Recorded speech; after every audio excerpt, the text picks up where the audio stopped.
Amén. Dios te bendiga, amigo y hermano que me escucha. Hoy quiero hablar de un tema que me lo han pedido algunas personas con relación a María y sus supuestos hijos hermanos de Jesús. Y yo quiero que usted, a la luz de la Escritura, usted me acompañe a mí y vamos a saber si es cierto y el por qué durante la historia, tanto en la Iglesia Católica como en la Iglesia Ortodoxa, hay votos de castidad. Cuando digo votos de castidad me refiero a virginidad perpetua, tanto de hombre como de mujer, como se alega que había en Santiago, el supuesto hermano de Jesús, y una creencia moderna porque no la encontré en los primeros siglos, según la investigación que realicé. Tanto escritores como Josefo, Hegesipo, Clemente de Alejandría, Papías de Hierápolis, todos ellos concuerdan en que Santiago, el menor, era primo cercano de Jesús. Y yo le voy aquí a arrojar luz con eso para que usted conozca por las escrituras el por qué eso tiene que ser así. Porque de no ser así, fracasarían las profecías mesiánicas con relación a Jesucristo. Y usted lo va a entender más adelante. Por lo tanto, yo quiero que usted lea ahora conmigo aquí Marcos capítulo 6, verso 3. Marcos 6, 3 en adelante. Y dice así: ¿No es este el carpintero, hijo de María, hermano de Jacobo, de José, de Judas y de Simón? ¿No están también aquí con nosotros sus hermanos? Y se escandalizaban de él. ¿Vieron eso? Aquí se nos proporciona una información de alegadamente unos supuestos hermanos, pero si usted se fija, quienes están diciendo esto son los testigos oculares que estaban viendo a Jesús realizar una serie de prodigios y de enseñanzas que los maravillaba. Y ellos dicen, no son estos los hermanos de Jesús, como también en una canción en Juan capítulo 8 se nos informa de que allí dijeron los fariseos de que Jesús era hijo de fornicación, pero dijeron ellos, no el escritor Marcos. Cuando digo dijeron ellos, es que Marcos está recopilando la información que escucha, ya sea recibida por mediante testimonio o que ocularmente la vio o la escuchó y la participó, siendo un testigo ocular. Entonces, cuando digo esto, cuando él está escribiendo y dijeron ellos, está refiriéndose a expresiones de ellos, porque el mismo Marcos sabe que Jesús es hijo único, y eso lo vamos a comprobar ahora. Tal es el caso también cuando Jesús quebrantó el sábado, y cuando el escritor dice que Jesús quebrantó el sábado, es porque él entendió que Jesús lo quebrantó. Entonces Jesús en ese momento se defendió y dijo que él tenía licencias para hacer eso. ¿Qué significa eso? Que yo como policía está prohibido correr más de 60 millas. Pero si se me presenta una emergencia, yo puedo acelerar a 70, 80 millas para acudir a esa emergencia y evitar que alguien pierda la vida o atender alguna emergencia que lo amerite. Por lo tanto, yo tengo licencia para hacer eso si se presenta una circunstancia de emergencia. Pues Jesús estaba diciendo lo mismo. Él estaba diciendo, yo soy Señor del día de reposo y todo lo que hago es por mandamiento de mi Padre. O sea, él estaba diciendo que él tenía licencia para hacer eso, ya que el día del sábado fue puesto para el hombre y no el hombre para el sábado. ¿Ves? Y ahí el escritor dijo que Jesús quebrantó el sábado. Y si el escritor lo puso, pues ya eso es diferente a decir, ellos dicen, a que sea el mismo escritor que diga, y estos son los hermanos. ¿Ves? Eso es algo que yo quiero que usted entienda. Ahí dice, y ellos dijeron, como en el caso de Juan 8, dice, y ellos dijeron que Jesús era hijo de fornicación. Fue una acusación en contra de María, que Jesús se defendió y dijo, yo no soy hijo de fornicación, pero como ustedes son del diablo, ustedes no me conocen. Y hay mucha gente así en el mundo que no entiende las escrituras porque sencillamente no la leen. Y esa difamación en contra de María no es nueva.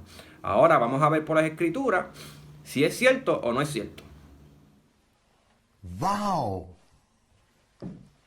Y dice así, amado hermano, en Mateo 27, 56. Dice así: entre las cuales estaba María Magdalena, María la madre de Jacobo y de José, y la madre de los hijos de Zebedeo. Ustedes ven aquí que se menciona dos Marías. María la Magdalena, María la madre de Jacobo y de José, y la madre de los hijos de Zebedeo. Ahí le encontramos a la mamá, a José y a Jacobo. Pero no Jacobo, hermano de Juan, el discípulo amado, sino Jacobo, el escritor. Y si usted va conmigo para identificar a qué María se está refiriendo aquí, porque usted dice, sí, María, la madre de Jesús. Ahí dice María, sí, se llama María. Pero vamos a ver quién es esa María. Juan 19:25. Y dice así. Juan 19:25. Y dice así. Y estaban junto a la cruz de Jesús, su madre, y la hermana de su madre, María, mujer de Cleofás, y María Magdalena. ¿Ustedes vieron esto? Y dice así. Y estaban junto a la cruz de Jesús, su madre. Ahí está la mamá de Jesús. Y la hermana de su madre. Escuche cómo se llama la hermana de María. María, mujer de Cleofás. O sea que tras que había escasez de vocabulario, también había escasez de nombres. Porque también se llama María, esposa de Cleofás, y María Magdalena. Ahí tenemos tres Marías.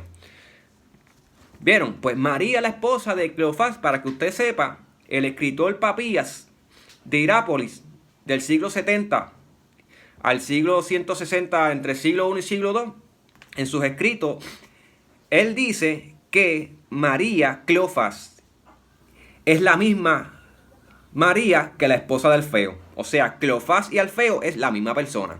Por lo tanto, María, la esposa de Cleofás, que es parienta de María, ya sea, puede ser que sea hermana de sangre, como también puede ser que sea primo, porque la palabra hermano, aquí a mi derecha en la pantalla le voy a poner la palabra griega utilizada por los escritores, que alude a parentesco, a familia. Puede traducirse como hermano, como también primo. Por lo tanto, pues esta María es la prima o hermana de María, la madre de Jesús. Y ahí tenemos tres Marías. Pero ¿sabe usted que habían cuatro Marías? Sí, habían cuatro Marías. Estaba María, que la identifican como María Salomé, María, la madre de Jesús, y María Magdalena, y María, la esposa de Cleofás o de Alfeo. Y Alfeo es el papá de Santiago y de Judas. Y Judas, cuando escribe la carta en el libro de Judas, capítulo 1, él se presenta. Y para los que dicen que Judas es hermano de Jesús, le tengo una sorpresita. Judas, si hubiera sido el hermano de Jesús, nunca hubiera perdido la oportunidad de usar el nombre de Jesús para presentarse en la carta diciendo yo Judas, hermano de Jesucristo. No, él escribió la carta y se presentó como el siervo de Jesucristo y hermano de Santiago, de Jacobo, al que usted conoce como Jacobo. ¿Vieron? Pues Judas es hermano de Santiago y de José y de Salomé, y la mamá de ellos se llama María. ¿Veis por qué la confusión? Hasta en estos tiempos hace unos años atrás tenía un primo que se parecía mucho a mí y a veces la gente lo confundían y me decían, ¿tú eres el hijo de Gerardo? No, yo soy el hijo de Sony y Pime. Es que se parecen. Pues imagínense en aquellos tiempos que todo el mundo se llamaba María, la confusión que había entre los fariseos. Por eso es que ellos dicen, y este no es el hijo de María y sus hermanos se llaman Jacobo, Santiago. Sí, Jesús tiene muchos hermanos en la fe y muchos parentescos, sí, pero Jesús no tiene más de 500 hermanos, porque Pablo en 1 Corintios 15 dice que Jesús se le presentó a 500 hermanos. María no es que no parió 500 hermanos, no, son hermanos en la fe. Pues esa palabra hermano en los tiempos antiguos se usaba para referirse a parentesco. Usted la ve entre Abraham y Lot. Lot era el sobrino de Abraham, pero él lo llama hermano. ¿Por qué? Porque se usaba en esos tiempos. Ahora, ya en este presente, hay una mayor utilización y un mayor vocabulario para referirse a muchas cosas. Pero en aquellos tiempos no. Por eso es que cuando usted traduce la Biblia al español, muchas veces pierde la esencia y los significados. Y por eso es que hay tantas controversias. Pero si usted la lee en el original, usted se da cuenta de lo que allí se refiere. Sigamos. Ahora, en Mateo capítulo 27, verso 56, se nos informa allí y se nos habla de otra mujer. La madre de Jacobo y Juan, que en el verso 56 se nos dice que es la madre de los hijos de Zebedeo. Y vamos a ver quiénes son los hijos de esta muchacha. Y dice así, en Marcos 3, verso 16. A Simón, a quien puso por nombre Pedro, a Jacobo, hijo de Zebedeo, y a Juan, hermano de Jacobo, a quienes apellidó Boanerges, que esto es hijos del trueno. ¿Ves? Ahí vemos que los hijos de Zebedeo son Juan, el discípulo amado, el escritor de Apocalipsis, y Jacobo el grande, su hermano, a quien asesinaron en el capítulo 12 de los Hechos, Herodes, con una espada. Él murió cerca de la crucifixión de Cristo, unos años después. Mas sin embargo, en las Gálatas, capítulo 1, Gálatas capítulo 1, vaya conmigo allí. Gálatas, capítulo 1, verso 19, y dice así: pero no vi a ninguno otro de los apóstoles, sino a Jacobo, hermano del Señor. ¿Usted escuchó? No vio ninguno de los apóstoles, pero sí se encontró a Jacobo, a quien identificaban con el hermano, como el hermano del Señor. O sea que era uno de los 12. Y cuando Jesús nombra a los 12, sabemos que este Santiago, el menor, es hijo de Alfeo, a quien el escritor Papías de Hierápolis dice que era el hijo de Cleofás, esposo de María, hermana de María, la madre de Jesús. ¿Vieron? Pues Santiago aquí se identifica. Pablo, al transcurrir 3 años de su conversión, cuando va a Jerusalén, se encuentra con el supuesto hermano de Jesús, que no es otro que el primo. O sea que cuando Jesús escogió a sus 12 apóstoles, él escogió a 2 primos, a Judas Tadeus, que no es Judas el traicionero, y a Santiago, el escritor de la carta de Santiago, o conocido como Jacobo, en hebreo Jacob. Entonces, con esto le quiero decir a usted, amigo, hermano, que una madre no puede parir 2 hijos. O es hijo de María, la madre de Jesús, o es hijo de María, la esposa de Cleofás. Y hasta donde yo sé, María se casó con un José. ¿Y por qué se casó con un José? Sencillo, porque de no haber sido así, cuando bajaron a Jerusalén a celebrar la fiesta de Pascua, le tengo una sorpresita aquí. En Lucas, allí se nos proporciona información que cuando Jesús tenía 12 años, escuche bien, María y José bajaron a celebrar la fiesta de la Pascua. Y si usted va a Éxodo, capítulo 12, dice que la fiesta de Pascua se tiene que celebrar con la familia inmediata. O sea que no la puedes celebrar como te dé la gana. Y si no tienes familia inmediata, con tu vecino más cercano. O sea que cuando María bajó con Jesús a Jerusalén, ellos bajaron solos. Allí no bajó Santiago, ni Simón, ni Salomé, ni José, ni Jacob, ni los supuestos hermanos. Bajó Jesús, su mamá y su padre adoptivo, José. Y fueron a Jerusalén y María se fue, pero no encontró a Jesús. Y reviraron luego, preguntaron por sus familiares a ver si sabían del paradero de Jesucristo y no lo encontraron. Y regresaron a Jerusalén y lo encontraron en el templo. Ustedes vieron, y ya Jesús tenía 12 años. Y yo creo que en 12 años es tiempo suficiente para tener otro hijo. Pero ¿por qué María no tuvo otro hijo? Sencillo, María al parecer tenía un problema para tener hijos. Y esto Dios lo permitió así para que la gente creyera en que Jesús era un prodigio y era la señal que habló el profeta Isaías. ¿Por qué? Porque Isaías habla de un niño. En el capítulo 7 de Isaías, verso 14, vamos a leerlo. Y dice así, Isaías 7:14. Por tanto, el Señor mismo os dará una señal. He aquí que la Virgen concebirá y dará a luz un hijo, y llamará su nombre Emmanuel, que traducido es Dios con nosotros. O sea, Emmanuel. Son 2 palabras compuestas. Nosotros y Dios. Dios es la prueba contigo, Dios es la dificultad contigo. En cada situación en tu vida siempre pronuncia Emmanuel. Dios contigo en todo. Así que, cuando está esta profecía, aquí el profeta está diciendo una señal. No importa si la palabra hebrea que se usó ahí es betula o nahara. No importa si se refiere a virgen, a doncella o a joven. Lo que sí sobresale de esta profecía es una señal. Y sabemos que es normal que una mujer dé a luz. Por lo tanto, ¿cómo vas a saber que esa es la señal? Si es normal que las mujeres den a luz. La mayoría de las mujeres pueden dar a luz, a menos que tengan alguna condición que le impida. Y aquí viene lo asombroso de esta profecía, lo sobrenatural, lo milagroso. Y es que el profeta dice una señal, o sea, es un prodigio. Cuando los primeros creyentes y judíos conocieron del testimonio de Jesús y de la concepción de María y se enteraron de cómo fue el resultado y que Jesús es un prodigio de la naturaleza, entonces ellos entendieron que Jesús era el cumplimiento de la profecía de Isaías 7. Por eso los primeros convertidos eran judíos celosos de la ley. Al igual que el capítulo 15 de Hechos, dice que el evangelio se convirtieron a un fariseos. Escuche bien, hasta los fariseos. ¿Por qué? Porque en ese tiempo, como era cercano de la fecha, no habían las controversias que hay hoy en día con relación al parentesco y si Jesús es o no descendiente de David. Jesús era descendiente de David por causa de su mamá, porque María era la descendiente de David, pero hay un error grande en las Biblias gentiles, en Mateo 1 en la genealogía, porque allí en Mateo 1 en la genealogía dice que Jesús es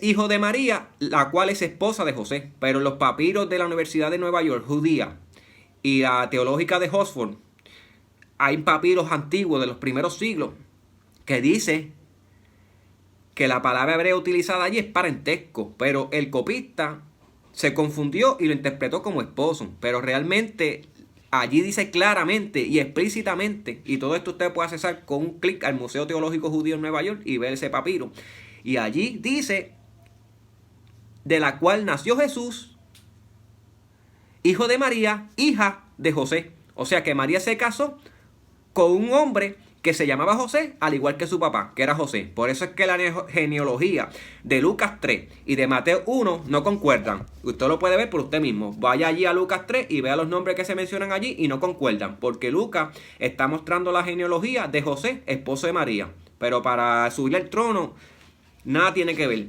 Pero Mateo, que conoce más el judaísmo, dice no. Yo les voy a mostrar las 14 generaciones con relación a Jesús. Y Mateo dice allí que Jesús es descendiente del rey David por medio de su madre. Y allí menciona la genealogía de María, hija de José, que es descendiente de Jesús. ¿Por qué? Porque si no hay que decir que Mateo es bruto. Y Mateo no era bruto, Mateo es un tipo brillante. Y Mateo sí sabía contar, porque Mateo dijo 14 generaciones pasaron desde la deportación hasta Jesucristo. Y si fuera así, cuando llega María, se corta. Son 13 generaciones. ¿Por qué? Porque Jesús no tiene que ver nada con la sangre de José, porque José no es el padre legal. Por lo tanto, son 13 generaciones. Pero cuando usted lo lee, como Dios quiere que usted lo lea, en el papiro original, porque Dios siempre deja evidencia, y la razón por la que Dios hizo esto fue para endurecer a la nación de Israel. Porque si Israel va descubriendo esto, Israel va a comenzar a convertirse a Jesucristo, porque lo que siempre detiene a un judío a la conversión siempre es que Jesús no es el descendiente directo del rey David, como lo dice el Salmo 132, versículo 12, si la mente no me falla, que Dios le juró a David que un hijo de él, un descendiente de él, de sangre, consanguíneo, se levantaría al trono y reinaría. Por lo tanto, cuando el judío se acerca y ve eso, dice, pues Jesucristo no es el hijo de David porque José no tiene que ver nada, si fue un prodigio. Pero con esto le quiero decir que si usted va a la genealogía de Mateo, escuche bien, Mateo capítulo 1. Allí dice en Mateo capítulo 1, con relación a los hijos de María, lo siguiente. Y eso es bien interesante que usted lo sepa. Porque usted cuando lee la Biblia, usted no se da cuenta que cuando usted lee la Biblia con una mentalidad gentil, usted mismo hace que fracasen muchas profecías. Pero el Nuevo Testamento no se ha cumplido del todo. Jesús dijo que no pasará ni una jota de la ley hasta que toda sea cumplida. Y hay muchas profecías del Antiguo Testamento que no se han cumplido. Por lo tanto, sigue en pie hasta el presente y seguirá en pie porque las fiestas que usted va a celebrar en el milenio, si usted mira a Zacarías, a Isaías en los últimos capítulos, son las fiestas solemnes. Y mire esto ahora, la genealogía de Mateo, capítulo 1. Le quiero leer algo aquí para que usted vea un asunto bien interesante. Y aquí habla de la genealogía de Jesús. Y dice el verso 14, y dice Azor engendró a Sadoc, Sadoc a Quiní, Aquín a Eliud, Eliud engendró a Eleazar, Eleazar a Matatán, Matatán a Jacob, Jacob engendró a José, marido de María, del cual nació Jesús, llamado el Cristo. ¿Ves? Ahí lo traduce como esposo. Pero en el original hebreo, que gracias a Dios existe evidencia de eso, dice padre de María. O sea que José, padre de María. Y si usted ve el verso 11, dice Josías engendró a Joconía y a sus hermanos en tiempo de la deportación. ¿Ves? Ahí se menciona que Josías engendró a Joconía y menciona a los hermanos. Al igual que lo hace con Jacob, que dice en el verso 2, y Abraham engendró a Isaac, Isaac a Jacob, y Jacob engendró a Judá y sus hermanos. ¿Ves? Siempre se mencionan los hermanos, más sin embargo María dice, y María engendró a Jesús, pero no dice y sus hermanos. Pero en todas las demás, cuando hay una multitud de hermanos, dice y sus hermanos. Por lo tanto, esa creencia solamente está en la cabeza de algunas personas que no escudriñan. ¿Por qué? Porque Zacarías 12:10 dice que en aquel tiempo final, cuando Jesús muestre las heridas en las manos, como dice Zacarías capítulo 13 y el capítulo 12 en el verso 10, que mostrará las heridas en las manos, dice que llorará la nación de Israel por el hijo unigénito, como se aflige por hijo unigénito y por el primogénito. O sea, que Jesús no solamente es el unigénito, sino también que es primogénito, hijo único. Ustedes ven, y esa profecía no puede fracasar. Esa es la razón por la que Dios permitió eso, para que la gente entendiera que el testimonio de María con relación a cómo concibió a Jesús era verdadero y que era la respuesta a la profecía de Isaías 7:14 y Isaías capítulo 9, donde también se nos dice, un niño es nacido, hijo nos es dado. ¿Ves? Y será llamado su nombre Consejero, Dios fuerte, Padre eterno y Príncipe de paz. Vuelve y se habla de un niño. Por lo tanto, ese niño nació y se llama Jesús y es hijo de una mujer judía llamada Miriam en hebreo, que en español la traducen como María y transliteración en inglés Mary. ¿Ves? Y eso es lo que ustedes tienen que entender. La profecía no puede fracasar. Y Jesús es hijo único. Y María sí estaba casada con José. ¿Por qué? Porque de no haber sido así, la hubiesen matado a pedra limpia. Pero ella entraba a la fiesta judía una y cada vez que podía, porque es la sencilla razón que ella estaba casada con José. Pero por lo menos la Biblia no registra que José y María hayan tenido hijos de sangre. Mas sin embargo, el padre de la genética, Gregor Mendel, estableció, y la ciencia moderna, que en el embrión el hijo lleva la sangre del padre. Por lo tanto, si José no es padre, Jesús, la sangre de Jesús fue sangre creada. Por eso es que Pablo le llama el Adán celestial en 1 Corintios 15. Mira qué sorprendente es la profecía de la Biblia. Por eso es que dice en Génesis capítulo 3, verso 15, dice, mujer, tu simiente herirá a la serpiente en la cabeza. Fíjese, pero todos los judíos miraron al lado opuesto. La Biblia dice desde el principio, pendiente a la mujer, pero todo el mundo estuvo pendiente al hombre. Luego, más adelante, Dios señala la casa del hombre. ¿Cuál casa? La casa de David. Entonces Dios dice pendiente a una mujer de la casa de David. Mira qué sencillo es la profecía. Entonces, la primera profecía mesiánica aparece en Génesis y Dios dijo pendiente a la mujer. ¿Por qué? Porque Dios ya tenía en mente que él iba a hacer un prodigio sobrenatural. Y cuando dice pendiente de la mujer, estaba diciendo, yo no voy a necesitar de ningún hombre para hacer esto. Esto va a ser un prodigio mío con mi poder. Y así fue como Dios lo hizo. Dios, por medio del Espíritu Santo, hizo un milagro en el vientre de María, porque estaba prohibido en el Antiguo Testamento acercarse a mujer desposada, y Dios no va a quebrantar su ley. Para aquellos que dicen que María es la esposa de Dios, para nada. Dios no quebranta sus mandamientos, y dice la Biblia que está prohibido acercarse a mujer desposada, comprometida, y María estaba desposada con José. Dios lo que hizo fue un prodigio de la naturaleza, que José pensó que María se las había pegado, pero el ángel dijo, no, tranquilo, lo que está en el vientre de ella es santo y es un prodigio. Y por eso es que Pablo, lleno del poder de Dios, le llama el Adán celestial. ¿Por qué? Porque Dios creó la sangre de David. Y si Jesús es descendiente por medio de David, gracias a su madre, pero también Dios tiene el poder para crear la sangre de David en el vientre de María. ¿O acaso Dios no hizo al hombre del polvo de la tierra? Dios es poderoso. Así que, hermano, yo espero que usted le haya sido más comprensible este tema. Ahí le ubiqué las madres de los supuestos hermanos de Jesús. Ya vieron en Juan capítulo 19, 25, que allí se menciona la mamá de Santiago el menor y de Judas y José. Al igual que Simón el cananista, nada tiene que ver con Galilea y Nazaret, porque Jesús era Jesús de Nazaret y Jesús el Galileo. Por lo tanto, ahí están las madres de estas personas, y ya usted ve que Pablo se encontró al apóstol Santiago, a quien identificaban con el hermano de Jesús. Y en otras palabras simples, para que usted lo entienda, es el primo cercano de Jesús. Y para los que piensan que Pedro no estaba casado, sí, Pedro estaba casado, y Jesús oró por la suegra de Pedro. Y en 1 Corintios capítulo 9, Pablo dice que él tiene derecho a tener mujeres como la tiene Cefas. Y Cefas es Pedro, ¿ves? Uno de los apóstoles. Y Pedro sí estaba casado, y Pedro estaba circuncidado. Y para aquellos que creen que que Pedro era el primer papa. Pedro no tenía nada que ver con eso. Si podía ser el primer papa, lo hubiese sido Pablo, porque Pablo era el apóstol de los gentiles. Pero Pedro circuncidaba, y yo no sé si los sacerdotes hoy día sí circuncidan el prepucio, pero ese era el evangelio de Pedro, el evangelio de la circuncisión. Y Pedro estaba casado legalmente, y cuando Pablo escribe a los Corintios, capítulo 9, en 1 Corintios capítulo 9, versículo 4, versículo 5, cuando habla de la esposa de Pedro, habían pasado bastantes años, o sea que Pedro estuvo bastantes años casado y tuvo que soportar a su suegrita un par de tiempo. Alaba. Así que hermano, Dios te bendiga, Dios te guarde, y espero que este pequeño live le haya gustado con relación a los hijos de María. Estoy elaborando la semana de Daniel y otros temas con relación a la identidad del creyente, con relación al libro de los Hechos y el pacto de Jeremías, que mucha gente piensa que el nuevo pacto es algo diferente, pero el nuevo pacto, dice la escritura, que es la misma ley de Moisés escrita en el corazón, y eso significa que usted la hace no por obligación, sino como hijo. ¿Y qué significa hijo? Que el hijo sabe lo que tiene que hacer, por lo tanto usted la hace de corazón, de lo que le sale del corazón, y no por obligación. Esa es la diferencia entre un esclavo y un hijo.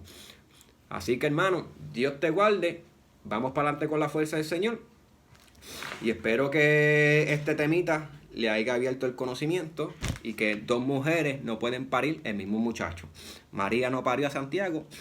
Santiago era hijo de María, hermana de María, ya sea prima o hermana, esposa de Cleofás o Alfeo.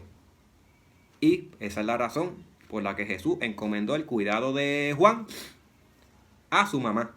Y Juan no era hijo de María.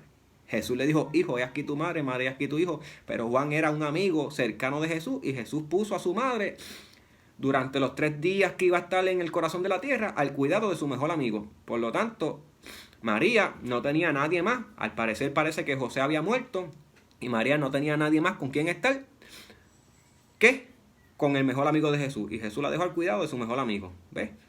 Porque él era hijo único. Así que hermano, Jesús es el que salva. Jesús es el único mediador entre Dios y los hombres. Jesús pagó un precio por sangre. Y lo que significa mediador, el único mediador entre Dios y los hombres, significa esto: que en los tribunales existe la oficina de mediación y conflicto. Y allí, si usted cualifica, pues alguien puede mediar por usted y pagarle la fianza o pagar lo que usted deba, de acuerdo a lo que el juez haya dictaminado, de acuerdo a su delito. ¿Ves? Pues Jesús pagó un precio por usted, y el precio fue alto, fue la vida. Y eso es lo que significa un mediador entre Dios y los hombres. Nadie fue capaz de pagar esa deuda por usted. Por lo tanto, usted ahora es justificado por Jesucristo. Y en el día del tribunal de Cristo, que hizo un live, ese día el Señor lo va a justificar a usted por medio de la sangre. Por eso dice que por precio fuiste comprado, y Él te compró por sangre. Por lo tanto, tienes que ser celoso con el cuerpo, porque el cuerpo es templo del Espíritu Santo. ¿O no sabéis que habéis sido comprado por sangre? Pues usted fue comprado por sangre, y ese fue el precio. Por eso se llama el mediador, porque nadie fue capaz de pagar esa deuda por usted, pero Jesús lo hizo. No murió Pedro, no murió María, no murió nadie más. Pero todas estas personas que mencioné anteriormente son personas piadosas, son personas santas, son personas dignas de admirar, porque tanto María como Pedro son ejemplos de creyentes, y ojalá muchos fueran como ellos, pero lamentablemente muchos no lo son. Así que Jesús también es el abogado, y Él es tu único defensor. Dios te guarde.